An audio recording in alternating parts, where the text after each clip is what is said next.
ओम नमो भगवते वासुदेवाय।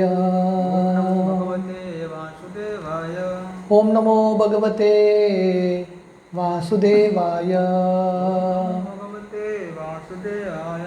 ओम नमो भगवते वासुदेवाय। नारायणं नमस्कृत्य नरं चैव नरोत्तमं देवीं सरस्वतीं व्यासं ततो जायमुदीरये। नष्टप्रायेषु अभद्रेषु नित्यं भागवत सेवया भगवती उत्तमश्लोके भक्तिर्भवति नैष्टिकी। कृष्णाय वासुदेवाय देवकी नंदनाय च नंदगोपकुमाराय गोविंदाय नमो नमः। नमो पंकजनाभाय नमो पंकजमालिने नमो पंकजनेत्राय नमस्ते पंकजांग्रये। हरे कृष्ण। तो हमने देखा कि कंस जब देखता है कि ये जो 8वां पुत्र है, पुत्री थी और दुर्गा के रूप में आती है, और दुर्गा जब कंस को बताती है कि तुम्हारा जो काल है कहीं और पैदा हो चुका है, तब कंस नम्र बनता है और वसुदेव और देवकी को जाके माफ़ी मांगता है। और कंस बहुत सारा फिलॉसफी सिद्धांत बताता है उनको और बोलता है कि आप सब लोग महात्मा हैं, मैं दुरात्मा हूँ, इसलिए आप मुझे माफ़ कीजिए। और देवकी और वसुदेव भी क्योंकि बहुत महान व्यक्ति हैं और उनका हृदय बहुत विशाल है, कंस को माफ़ कर देते हैं। तो उस समय कंस का हृदय परिवर्तन होता है, पर प्रॉब्लम क्या है, ये परिवर्तन सिर्फ एक दिन के लिए रहता है। क्यों? क्योंकि फिर से गलत लोगों के संग में चला जाता है। तो इसलिए हमारे हृदय के परिवर्तन के लिए साधु संग निरंतर करना है। नित्यम भागवत सेवया। एक दिन साधु संग करके कोई साधु नहीं बनता। Everyday one has to associate. तो मन इतना चतुर है, माया इतना चतुर है कि हम साधुओं का संग छोड़ के असुरों का संग करेंगे, वो वृत्ति भी हमारे अंदर आएगा। तो इसलिए हम देखते हैं कि ये अध्याय में वर्णन आता है। उसके बाद कंस फिर से अपने दोस्तों से मिलता है और ये सब दोस्त कंस के जो मित्र हैं ये सब असुर हैं, और ये सब लोग कंस को उपदेश देते हैं कि आप चिंता मत करो, आपका शक्ति आप भूल गए हो, आप बहुत शक्तिशाली हो, और हमने स्वयं के आंखों से देखा है जब देवताओं के साथ युद्ध होता है आप सब देवताओं को परास्त कर दिया आपने, तो इसलिए आपको किसी चीज़ का चिंता नहीं है। बल्कि यहाँ पे बोलते हैं कि देवताओं का छोड़ो, आपको विष्णु, शिवजी और ब्रह्मा जी का भी भय नहीं है, क्योंकि विष्णु जो हैं अलग अलग लोगों के हृदय में जाके छुप गए हैं, तो विष्णु का भय नहीं है। शिवजी वो तो वैराग्य प्राप्त करके कैलाश में बैठे हैं, तो वो तो नहीं आने वाले। और ब्रह्मा जी बहुत बिजी हैं यज्ञ करने में, तपस्या करने में, और सब देवता इंद्र वगैरह एनीवे भयभीत हैं, आपके सामने वो सब घास के तिनके की तरह है। इसलिए आप चिंता मत करो, आप क्या करो, हमको आज्ञा दीजिए और हम आपके साथ हैं, आपके आज्ञा का हम पालन करेंगे। The demons continue to say, if there is some disease in the body which is neglected it becomes incurable. तो ये असुर बताते हैं कंस को कि शरीर में अगर कुछ बीमारी है और ये जो रोग बढ़ रहा है और इसको बढ़ने को देते हैं, तब क्या होगा, ये क्रॉनिक बन जाएगा, उसके बाद इसका निवारण नहीं कर सकते। Similarly when one is not careful about restraining the senses and lets them loose, it is very difficult to control them at all. तो हम देखते हैं कि कंस भी जब वसुदेव को उपदेश देता है पूरा परफेक्ट तत्व ज्ञान बताता है, और यहाँ पे कंस के जो मित्र हैं, जो असुर हैं, वो भी कंस को परफेक्ट तत्व ज्ञान देते हैं। तो बताते हैं वैसे ही शरीर का जो रोग फैलने को देते हैं तो बहुत मुश्किल होता है उसको कंट्रोल करना, वैसे ही इंद्रियों को हम कंट्रोल नहीं करेंगे बाद में बहुत मुश्किल होता है। Therefore, we must always be careful of the demigods before they get too strong to be subdued. हालांकि सिद्धांत जानते हैं पर एप्लीकेशन रॉन्ग है, रॉन्ग एप्लीकेशन। तो बोल रहे हैं इसलिए हमको क्या करना है, देवताओं से सावधान रहना है, क्योंकि हमने उनको अवसर दे दिया बहुत शक्तिशाली बन जाएंगे। The foundation of the strength of the demigod is Lord Vishnu, because the ultimate goal of all religious principles is to satisfy him. तो देखिए ये भी जानते हैं असुर, यहाँ पे बता रहे हैं कि देवताओं को जो शक्ति है कहाँ से मिलता है, विष्णु से मिलता है। He is the foundation. जैसे शास्त्र में वर्णन आता है पेड़ का जड़, रूट, वो पूरा पेड़ का फाउंडेशन है या बिल्डिंग का फाउंडेशन, वैसे ही देवता अलग अलग, भगवान के अलग अलग अंग हैं पर रूट कौन है, विष्णु है। और पूरे धर्म का लक्ष्य है विष्णु को संतुष्ट करना, समसिद्धिर हरितोषणम। The Vedic injunctions, the Brahmanas, the cows, austerities, sacrifices, performance of charity and distribution of wealth are all for the satisfaction of Lord Vishnu। तो ये भी जानते हैं, मतलब जो हम भागवतम में सुनते हैं, शुकदेव गोस्वामी परीक्षित को बता रहे हैं, वही सिद्धांत ये असुर भी जानते हैं पर पालन नहीं करेंगे। जैसे दुर्योधन था, बोलता था कृष्ण भगवान होंगे पर मैं उनका शरण नहीं लूँगा, कृष्ण उपदेश देंगे पर मैंने निश्चय किया है मैं उनका सुनूंगा नहीं। तो ये असुर का डेफिनेशन है, जानते हैं भगवान है पर उन्होंने डिसाइड किया है हम हमारी ही मनमानी करेंगे, हम किसी का नहीं सुनेंगे। तो इसे यहाँ पे बता रहे हैं जो वैदिक ग्रंथ हैं उसका सार है भगवान को संतुष्ट करना। जो ब्राह्मण का कर्तव्य है, गाय का कर्तव्य है, जो यज्ञ है, तपस्या है, दान है, धन है, वो सबका एक ही हेतु है, समसिद्धिर हरितोषणम। So let us immediately begin by killing all the brahmanas who are in charge of all Vedic knowledge, by killing all the brahmanas who are in charge of all Vedic knowledge and the great sages who are in charge of sacrificial ritualistic performances। तो इसलिए हम क्या करते हैं, जड़ क्या है ये पूरे धर्म का, देवताओं का, विष्णु। और विष्णु किस पे निर्भर है, ब्राह्मणों पे और यज्ञ पे। तो इसलिए हम क्या करेंगे, जितने भी ब्राह्मण हैं उन सबको मारेंगे। Let us kill all the cows which are the source of butter which is so necessary for performing sacrifices. दूसरा, हम गाय को मारेंगे। तो इसलिए कृष्ण का प्रार्थना है, गो ब्राह्मण इदाय च जगत हिताय कृष्णाय गोविंदाय नमो नमः।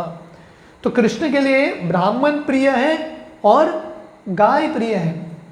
तो ये जानते हुए ये लोग ये नहीं बोल रहे हैं चलो ब्राह्मण की रक्षा करते हैं, ब्राह्मण को सम्मान करते हैं, गायों की रक्षा करते हैं। ये लोग बोल रहे उल्टा करेंगे, तो हमको विष्णु को तंग करना है, इसलिए हम क्या करेंगे, ब्राह्मणों को मारेंगे और गाय को मार डालेंगे। तो ये असुर वृत्ति है। और हम देखते हैं कि कलयुग में यही चलता है। ऐसा नहीं कि उस समय कंस था, कलयुग में भी कंस हैं, क्योंकि कलयुग में भी ये शोषण चलता रहता है। लोग ब्राह्मणों को सम्मान नहीं देते हैं और गायों को कोई सम्मान नहीं देता। तो ये कंस का मेंटालिटी है। Please give us your permission to kill all this creatures. तो ये सब असुर बोल रहे हैं हम सब तैयार हैं, हमको सिर्फ आज्ञा चाहिए, आप आज्ञा दीजिए, हम सब कार्य करेंगे। Actually, the limbs of the transcendental body of Lord Vishnu are the Brahmanas, the cows, Vedic knowledge, austerity, truthfulness, sense and mind control, faithfulness, charity, tolerance, performance of sacrifices। तो इसलिए शास्त्र में वर्णन आता है भगवान विष्णु के अलग अलग अंग क्या है, ब्राह्मण, गाय, वेद, तपस्या, जो सत्य है, सत्य का मार्ग, इंद्रियों का दमन, श्रद्धा, दान देना, सहनशील बनना, यज्ञ करना, ये सब धर्म के अलग अलग पहलू हैं और विष्णु के अंग हैं। Lord Vishnu is situated in everyone's heart and is the leader of all demigods including Lord Shiva and Lord Brahma. तो विष्णु सबके हृदय में स्थित है और सब देवताओं के लीडर है. He is the leader of all demigods. Shivji और ब्रह्मा जी के भी स्वामी. एकल ईश्वर कृष्ण आर सब भृत्य. कृष्ण एक ईश्वर है, बाकी सब कृष्ण के दास हैं. We think that to kill Lord Vishnu is to persecute the great sages and the brahmanas, said the ministers. तो ये सब कंस के मिनिस्टर्स हैं. मिनिस्टर्स मतलब जो सलाह देते हैं. तो हमारा ज़िंदगी किस पे निर्भर है, हम किससे सलाह लेते हैं. हम देखते हैं कि महाभारत युद्ध में दुर्योधन सलाह ले रहा था शकुनी से और अर्जुन सलाह ले रहे थे कृष्ण से. हर एक व्यक्ति को सलाह की ज़रूरत है. हर एक व्यक्ति को गुरु लगता है, मिनिस्टर लगता है, गाइड लगता है. पर कौन हमारा गुरु होगा उस पर निर्भर होता है हमारे ज़िंदगी का जो दिशा है क्या होने वाला है. तो यहाँ पे कंस के पास वसुदेव थे सलाह लेने के लिए और सलाह दिया भी था, पर कंस के अंदर प्रवेश नहीं किया. सुना उसने और दूसरे कान से निकल गया, परिवर्तन नहीं हुआ. तो यहाँ पे कंस ये सब असुरों से ये सुन रहा है कि हमको विष्णु को मारना है तो क्या करना है, ब्राह्मणों को मारो और गायों को मारो. Thus being advised by the demonic ministers, Kansa, who was from the very beginning the greatest rascal, decided to persecute the Brahmanas and Vaishnavas, being entrapped by the shackles of the all-devouring eternal time. तो कंस पहले से असुर है. तो प्रभुपाद लिख रहे हैं greatest rascal, पहले से असुर है, अभी असुरों के संग में आ गया है. तो इसका जो वृत्ति है और बढ़ रहा है. तो हमारे अंदर ऑलरेडी ये बुरे वासना है, प्रतिशोध, रिवेंज लेने का, काम वास्ता इतने आदि ऑलरेडी है हमारे हृदय में. हम फिर से गलत लोगों का संग करेंगे, ये ज्वाला जो है और बढ़केगा. It will grow more and more. जैसे भागवत में वर्णन आता है, हविषा कृष्ण वर्तमेशु भूया एवा विवर्तते. जैसे एक आग है, आग में आप फ्यूअल डालो, केरोसिन डालो तो क्या होगा, और आग जो है और जलेगा. तो वैसे ही हमारे हृदय में ये सब काम वासना, क्रोध वासना, दूसरों के प्रति वायलेंस करना, ये सब ऑलरेडी है. हम गलत लोगों का संग करेंगे, ये वृत्ति और बढ़ेगा. तो कंस इनका जो संदेश है, इनका जो सुझाव है, सुन के कंस का वृत्ति और बढ़ता है और वो तैयार होता है ब्राह्मणों को और वैष्णवों को मारने के लिए. He ordered the demons to harass all kinds of saintly persons and then he entered his house. तो कंस ऑर्डर दे देता है उसके सब सेनाओं को कि जितने भी साधु संत हैं उन सबको जाके तंग करो. तो जैसे हम डिस्कस कर रहे थे, ये कंस के प्रतिनिधि अभी भी हैं. हमने देखा कि भारत की हिस्ट्री में औरंगजेब आता है, मुगल्स जो हैं इतना वैष्णवों के प्रति अपराध करते हैं. वृंदावन में जितने भी मंदिर हैं उसको तोड़ देते हैं, ब्राह्मणों को मारते हैं. तो ये सब जो पद्धति है, ये जो मेंटालिटी है कंस का, वो अभी भी चल रहा है. The ardents of Kansa were all influenced by the modes of passion as well as illusioned by the modes of ignorance, and their only business was to create enmity with saintly persons. तो कंस के जो followers थे, अनुयायी थे, वो भी तमोगुण में थे और रजोगुण में थे, और उनका एक ही बिजनेस था, कार्य था. वो क्या है, शत्रुता बनाना, साधुओं के साथ शत्रुता बनाना. Such activities can only reduce the duration of life. तो ये सब जो कार्य हैं, स्पेशली जब वैष्णवों के प्रति कोई अपराध करता है, गायों के प्रति अपराध करता है, उससे क्या होता है, आयु घटता है. प्रायेण अल्पायुष्य सभ्य कलौ अस्मिन् युगे जना मंद सुमंत मतयोर मंद भाग्या उपद्रता. तो कलयुग के लोगों का आयु ऑलरेडी कम है, बुद्धि कम है, क्षमता कम है, भाग्य मंद है. पर ये सब अपराध करेंगे, वैष्णवों के प्रति अपराध करेंगे, ब्राह्मणों के प्रति, वैदिक संस्कृति के प्रति, भगवान के प्रति, गायों के प्रति, तब क्या होगा, पीड़ा और बढ़ेगा ये दुनिया में. ये कोविड फेज क्यों हो रहा है, इतना कष्ट क्यों हो रहा है दुनिया में? क्योंकि कोई ब्राह्मणों को सम्मान नहीं करता, कोई गायों को सम्मान नहीं करता, वैदिक संस्कृति का कोई पालन नहीं करता. तो इसलिए ये सब कष्ट और पीड़ा बढ़ रहा है। सो इसलिए प्रभुपाद लिख रहे हैं, such activities can only reduce the duration of life. The demons accelerated the process and invited their deaths as soon as possible। तो जब हम गलत कार्य करते हैं तब क्या होता है, स्वयं के नाश को ही हम बुलाते हैं। जैसा रावण सीता का अपहरण करके क्या प्राप्त किया उसने, मृत्यु। तो वैसे ही ये सब असुर, उनको लग रहा है कि हम बहुत शक्तिशाली है, पर वो लोग क्या कर रहे हैं, अपना मृत्यु, अपने काल को बुला रहे हैं।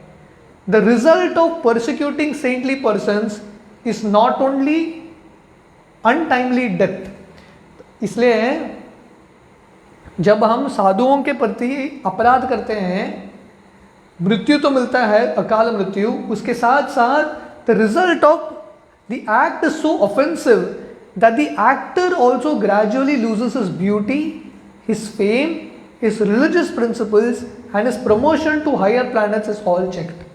तो आयु घटता है, पहले ही मृत्यु हो जाता है ऐसा लोगों का, जो लोग साधुओं के प्रति अपराध करते हैं, पर उनका सुंदरता भी घट जाता है, उनका यश है घट जाता है, धर्म घट जाता है, और उनको स्वर्ग की प्राप्ति नहीं होती।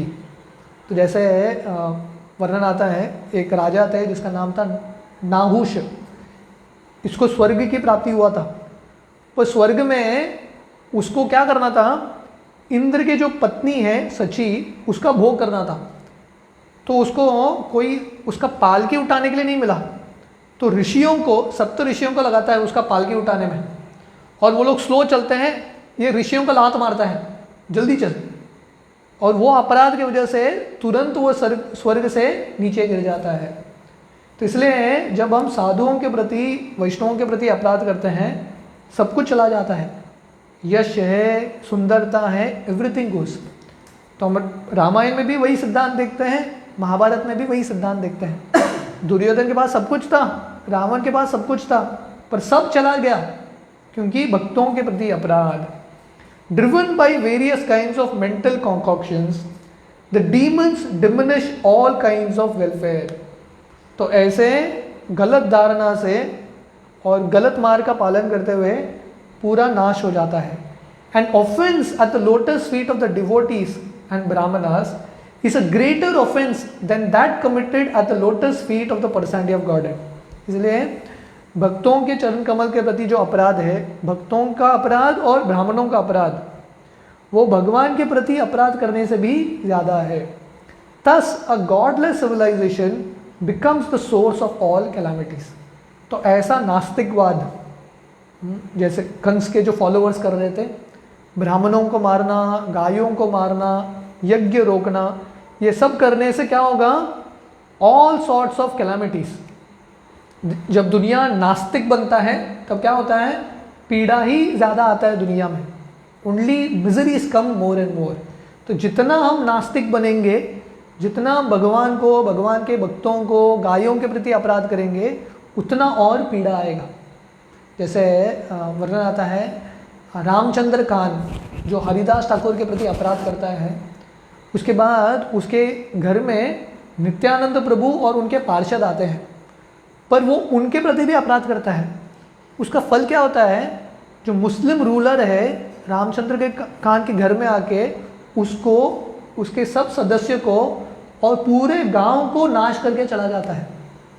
तो इसलिए भक्तों के प्रति अपराध और गायों के प्रति अपराध, इसका जो फल है बहुत डेंजरस है। तो वर्णन आता है, अगर कोई गाय को मारेगा, गाय के शरीर में जितने बाल हैं उतने बार उसको जन्म लेना पड़ेगा, तब तक वो कष्ट भुगतता रहेगा। इसलिए प्रभुपाद लिख रहे हैं, thus a godless civilization becomes the source of all calamities। जब समाज नास्तिक बनता है, सब पीड़ा शुरुआत वहीं से होता है। तो इसके साथ साथ ये चौथा अध्याय समाप्त होता है, कंसा बिगिंस हिज परसिक्यूशंस। तो हम कल से 5th चैप्टर शुरू करेंगे, 5वां अध्याय, meeting of Nanda and Vasudeva. Nanda Maharaj और वसुदेव कैसे मिलते हैं। हरे कृष्ण।